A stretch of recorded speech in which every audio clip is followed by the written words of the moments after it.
Martin Hale thought he'd married the love of his life. Lena Carver knew she'd just married her next victim. 3 days later, he was buried in the ground, declared dead of a sudden heart attack. A week later, she walked into court to claim his fortune and came face to face with the husband she thought she'd killed. Martin Hale had built a life most people could only dream of. At 48, he owned a chain of successful hardware stores spread across 3 states, lived in a quiet suburban estate, and had a reputation as a kind, generous man. But wealth had brought him isolation. His first wife had died years earlier, and since then, Martin had poured himself into work, avoiding the ache of an empty house. That changed when he met Lena Carver at a charity gala. She was 29, breathtakingly beautiful, and full of warmth that Martin hadn't felt in years. She laughed at his jokes, listened to his stories, and made him feel young again. Within weeks, Martin was certain he had found his second chance at happiness. To his friends and family, Lena appeared too perfect. She arrived out of nowhere, with little history and no family to speak of. Her background story changed depending on who she spoke to. Sometimes she was a fashion consultant, other times a freelance designer. Martin didn't notice the inconsistencies. All he saw was someone who looked at him like he was her whole world. When she moved into his home, he told himself it was love, not convenience. When she suggested they get married, he didn't hesitate. The wedding took place in early summer, a small ceremony in the garden of Martin's estate. The air smelled of roses and freshly cut grass, and Lena was radiant in a simple white dress. The guests, though few, whispered behind champagne glasses. Some called her lucky. Others, quietly, called her calculated. But Martin brushed off every doubt. He wanted to believe that after years of loneliness, life had rewarded him with love again. 3 days after the wedding, the illusion shattered. That night, Lena told the police Martin had complained of chest pain before bed. He had been taking heart medication for years, and she said she thought it was just stress. But when she returned from the kitchen with his pills and a glass of water, he was already unresponsive. Paramedics were called, but it was too late. Martin Hale, the man who had everything, was pronounced dead at home. The news spread quickly through the community. Friends and employees couldn't believe it. He had seemed so healthy just days ago, smiling in wedding photos that now looked haunting. Lena appeared devastated. She cried in front of everyone, trembling as she spoke about how quickly she'd lost the love of her life. But what caught everyone's attention was how fast she moved afterward. Within hours, she began making funeral arrangements, insisting that Martin wanted a simple, private burial. She didn't allow the coroner to perform a full autopsy, claiming Martin had a weak heart and that she wanted to honor his peace. By the third day, Martin was in the ground. The service was small and quiet, attended only by Lena, a few of Martin's employees, and his younger brother, Ethan. Ethan barely spoke. He didn't believe his brother had just dropped dead from a heart attack, but there was nothing he could do. Lena seemed determined to close every door that might lead to questions. After the burial, she moved quickly to claim what was left behind. She contacted Martin's lawyer, submitted the marriage certificate, and presented a recently updated will naming her as the sole heir. The timing of it all was suspicious. The will had been revised just 2 weeks before the wedding. Ethan protested, demanding an investigation, but the lawyer's hands were tied. Legally, everything belonged to Lena now. For Lena, this was the moment she had been waiting for. The mansion, the business shares, the life of wealth and leisure, all of it was finally hers.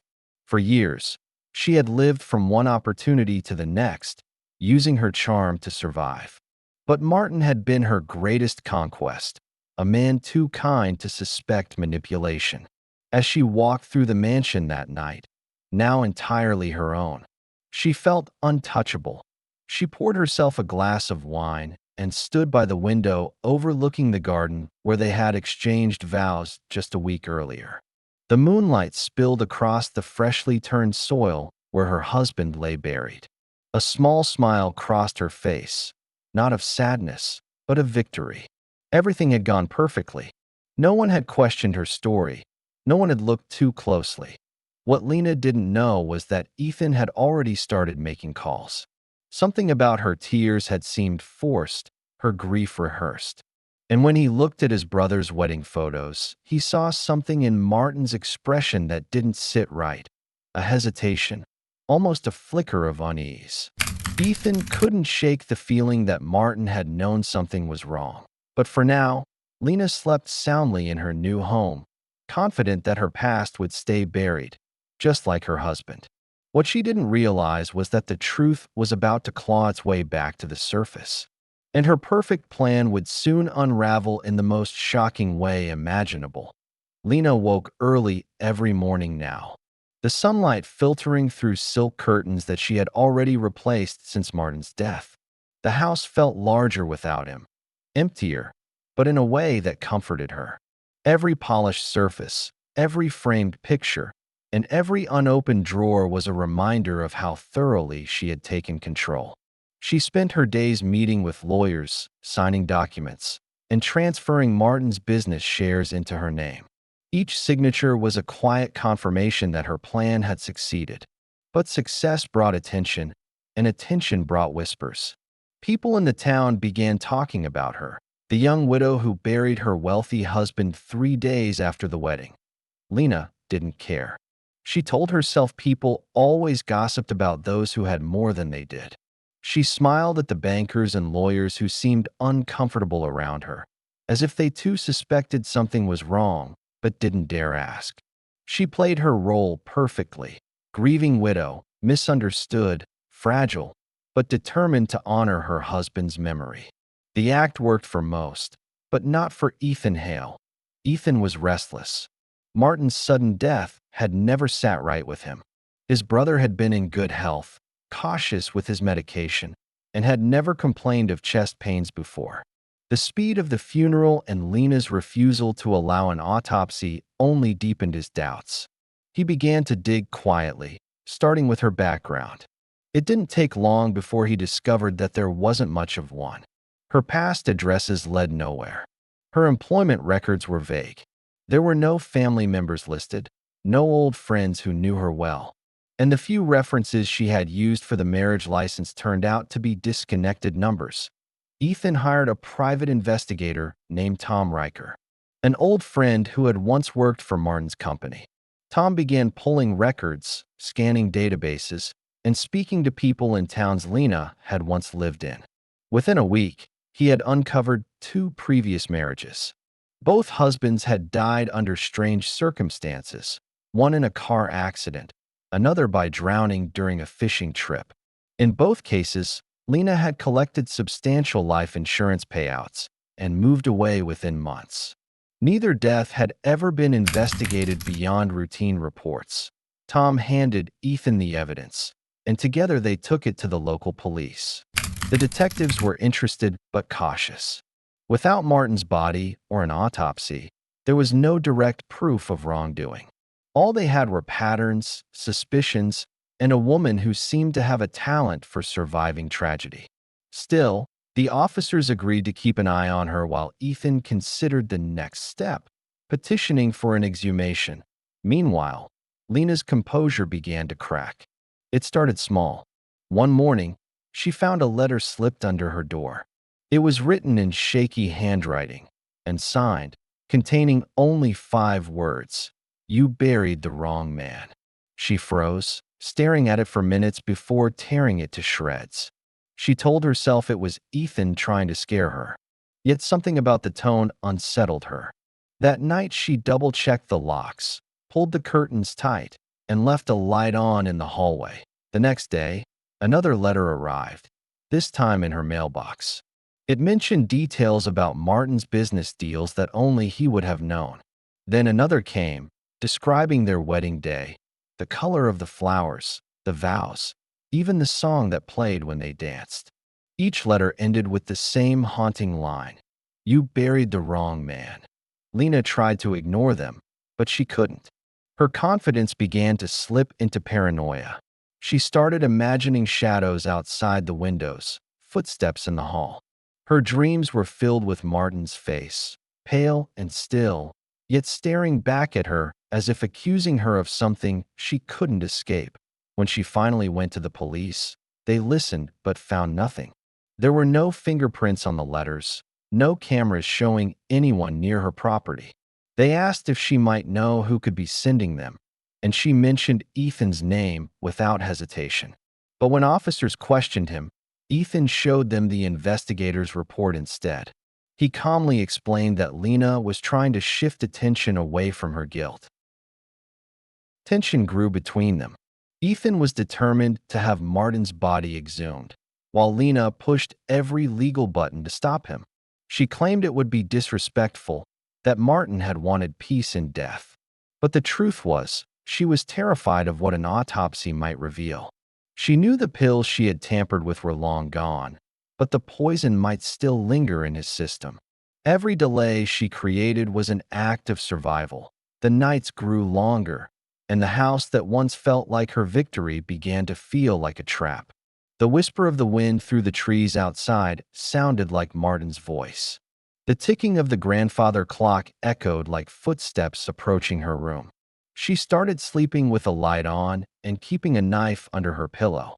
Then one morning, she woke to find her front gate open and muddy footprints leading up to her door.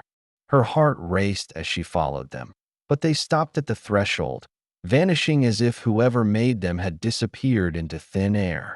That same afternoon, another letter arrived. It wasn't typed or neatly folded this time.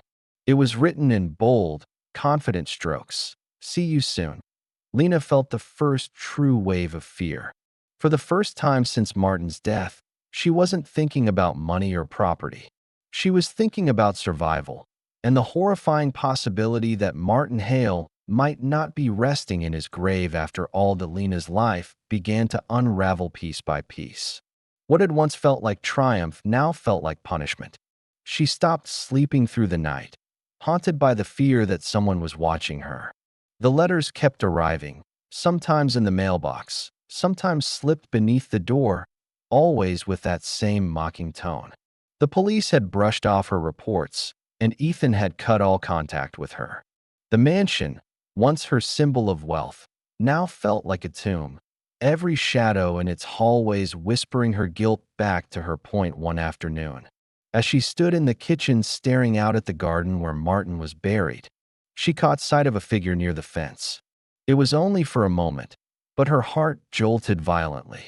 The man was tall, his shoulders broad, his stance unmistakably familiar. She blinked, and he was gone. Panic overtook her. She ran outside, her slippers sinking into the damp soil, but the yard was empty. Only the sound of rustling leaves filled the air. She convinced herself it was exhaustion, that her mind was playing tricks. Yet deep down, she couldn't shake the image of that silhouette. Days later, while sorting through old paperwork, she came across Martin's medical file. She hadn't realized that he'd kept copies of his prescriptions and test results in the study drawer. There, on the bottom of the folder, was a note written in his handwriting. It was brief and strange. "If something happens to me, Ethan knows why." Lena froze. Her throat tightened. The paper trembled in her hands as a terrible thought formed. Had Martin suspected her all along? Her fear grew worse when she received a notice from the court summoning her to appear regarding a dispute in inheritance. She assumed it was Ethan again, trying to challenge the will, and decided to attend in person. She wanted to face him, to prove she wasn't afraid. That morning, she dressed carefully, choosing a dark suit and pearls, her expression calm despite the storm inside her. The courthouse was crowded when she arrived. Reporters whispered, curious about the young widow whose wealthy husband had died so suddenly. Lena lifted her chin and pretended not to hear them. But as the hearing began, the room shifted. There was a murmur near the back door. Lena turned, following the sound. Her blood ran cold. A man was walking down the aisle, slow, steady, deliberate. He was pale but alive, every line of his face painfully familiar. The courtroom fell silent. The man stopped in front of her, and for the first time in her life, Lena couldn't move. It was Martin. She didn't scream. She couldn't. The world around her spun, the floor tilting beneath her as she clutched the table for balance. Her breath came in short gasps as her knees gave way. She fainted before she could say a word. When she woke, she was in a private room, her wrists trembling, her mind refusing to accept what her eyes had seen. Martin Hale was alive. The following hours passed in chaos. Word spread through the courthouse like wildfire. Reporters flooded the steps outside, shouting questions. The police escorted Martin into a secure chamber while Lena was placed under observation. Every fiber of her mind screamed that it was impossible. She had watched his body being carried away. She had buried him with her own hands. Or so she thought. When she was finally brought back to the courtroom, Martin sat calmly across from her. His presence was both unreal and undeniable. He looked thinner, older, but unmistakably alive. His eyes, once filled with kindness, now held something colder, quiet fury mixed with disappointment. Documents were laid out before the judge, and Lena listened in numb silence as the truth unfolded. Martin had never died. He had staged his death with the help of law enforcement and his attorney after discovering that Lena was planning to poison him. He had replaced his prescription medication with harmless substitutes, knowing she would eventually tamper with them. When she administered the fatal dose, he faked the symptoms and collapsed as planned. Paramedics in on the operation took him away, declaring him dead, while a stand-in body, an unclaimed cadaver from the county morgue, was prepared for burial. Every step of the plan had been designed to catch Lena off guard. The quick funeral, the closed casket, even her insistence on handling the paperwork played into their trap. Once the case was built and her attempts to access his assets were documented, Martin reappeared to ensure her arrest. As the evidence was presented, Lena sat motionless. Her body was there, but her mind felt far away. Every letter she had received, every shadow she had seen, they were not hallucinations. Martin had been watching her the whole time, waiting for the right moment to reveal himself. The judge adjourned the hearing to allow for a formal investigation. As Lena was escorted out of the courtroom, the world's flashbulbs exploded in her face. Her perfect life, the one she had schemed and killed for, was now over. Her hands shook as she covered her face, hiding from the cameras, but there was no escape from what she had done. Outside, Martin stood quietly by the courthouse steps, surrounded by officers and reporters. For him, it wasn't about revenge anymore. It was about survival, justice, and finally exposing the woman who had almost succeeded in ending his life. Lena glanced back once, meeting his eyes for the last time. In that single moment, the truth hit her with full force. The man she had buried wasn't Martin Hale at all, and the ghost that had haunted her wasn't imaginary. It had been him all along, alive, patient, and waiting to watch her fall apart piece by piece until the day he stepped into the light to take everything back. The courtroom buzzed with disbelief long after Martin's reappearance. Reporters scribbled notes, cameras flashed, and murmurs filled every corner of the room. Lena sat motionless at the defense table, her face pale, her fingers gripping the edge of her chair as if it were the only thing keeping her anchored to reality. Every time she glanced at Martin, her stomach twisted. He looked alive, healthy, and completely in control. He had outsmarted her in ways she couldn't comprehend. When the judge ordered a recess, detectives approached Lena with quiet firmness. They informed her she was no longer a grieving widow but a suspect in an attempted murder investigation. The words hung in the air like a blade. As they escorted her into a small interrogation room, Lena's thoughts spun wildly, replaying every step she had taken: the pills, the plan, the burial. She had been so sure she had covered every trace. The realization that Martin had known everything from the start left her cold. While Lena sat in silence, The investigators revealed the full scope of the operation. Weeks before his death, Martin had begun noticing subtle inconsistencies. His medication bottles moved, pills that tasted different, and financial documents accessed from his office computer without his consent. His instincts told him something was off. Instead of confronting Lena, he quietly reached out to his lawyer, who connected him to Detective Raymond Cole, a veteran officer specializing in financial crimes and fraud. Together, they devised an elaborate plan to catch her. Martin replaced his medication with identical-looking tablets made of harmless starch. Then, with the help of the police, he staged his collapse. Paramedics, briefed beforehand, declared him dead on the scene and transported him to a secured medical facility under a false name. The body buried under his name belonged to an unclaimed man from the local morgue. The quick funeral Lena had arranged only helped them move faster, confirming their suspicion that she would try to settle his estate as soon as possible. Once she began contacting the banks and transferring ownership papers, the authorities gathered enough evidence to build a case. They recorded her calls, tracked her transactions, and watched as she lied about Martin's last wishes. Even the mysterious letters that terrified her were part of the setup. They were designed to provoke a reaction, to see how she behaved when she believed someone might have discovered her secret. Every word she read had been orchestrated by the same man she thought she had killed. In the courtroom, Martin stood before the judge and calmly explained how he had watched from a distance as Lena buried him.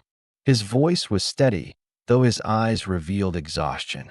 He spoke of how difficult it had been to hear the woman he once loved pretending to mourn, knowing that she had mixed poison into his pills with the same hands that had worn his wedding ring.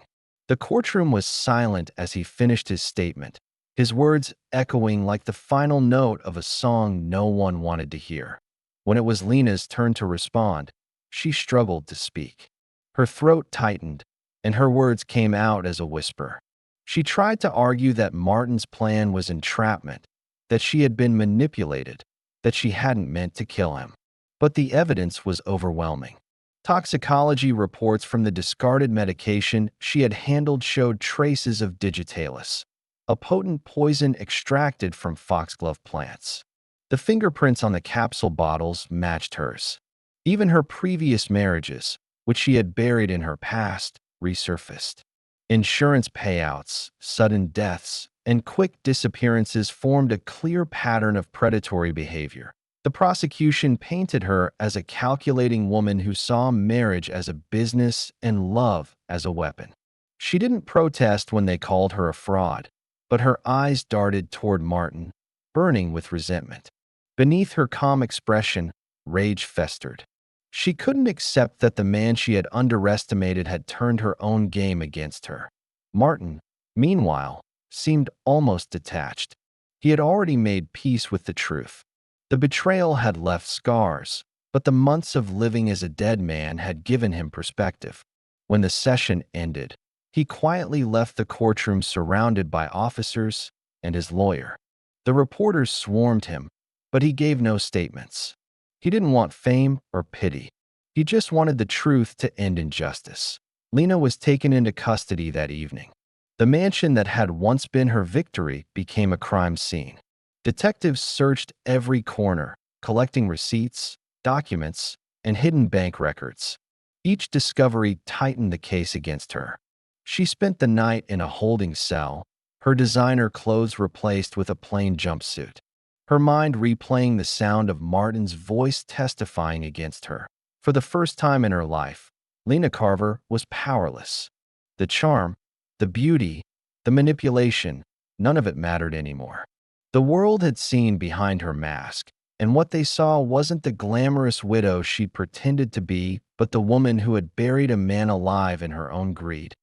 Outside, rain began to fall over the courthouse, washing the steps clean of footprints and flashing camera lights.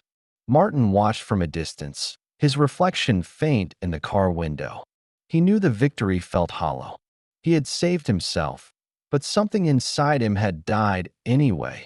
The part that once believed love could conquer deceit, that he drove away.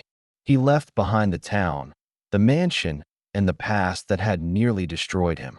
But for Lena, the past was all that remained. Every choice she had made had led her to this cell, this silence, this ending she could no longer control. And in that silence, she finally understood that the man she had buried had not been Martin Hale. It had been herself. The trial that followed became one of the most talked about cases in the country. Every newspaper headline carried her name. Lena Carver, the woman who buried her husband only to see him walk into court a week later, became a symbol of greed, deception, and shocking betrayal. The courtroom was filled every day. Reporters, spectators, law students, all desperate to witness the outcome. Behind the polished walls and the echoing footsteps, Lena sat quietly at the defense table, her once perfect posture now replaced by slumped shoulders and hollow eyes. She barely spoke, her gaze distant, as if the life she had built, the mansion, the money, the lies, had already dissolved into dust. The prosecution's case was devastatingly precise. They presented evidence of her prior marriages, the patterns of sudden deaths, and the financial windfalls that followed. Photos of her former husbands, smiling beside her at weddings and vacations, were displayed on a large screen for the jury. Each face became a ghost that told the same story. A charming woman who turned love into a deadly transaction. The jurors avoided her eyes, some out of disgust, others out of pity. Martin testified again, his voice low but firm. He described how he had trusted her, how he had ignored his family's warnings, and how small things, the altered taste of his pills, her sudden interest in his finances, had raised quiet alarm. He spoke about the night of his staged death, how difficult it had been to lie still while she wept over him, pretending to mourn. He told the court how he had watched her bury him, feeling the weight of her deceit even as he lay hidden from the world. Every word struck the room with quiet intensity. Lena didn't look at him as he spoke. Her eyes remained fixed on the table, but her mind burned with hatred. To her, Martin wasn't a victim anymore. He was the man who had humiliated her, who had destroyed her careful illusion and turned her into a spectacle. She had thought she was in control of everything. Now, control had slipped completely from her grasp. When it was the defense's turn, her lawyer tried to paint her as a woman desperate for security, someone shaped by trauma and loneliness. They claimed she hadn't intended to kill Martin, that she had made a mistake with the medication out of fear for his health. But the evidence was too strong, the pattern too clear.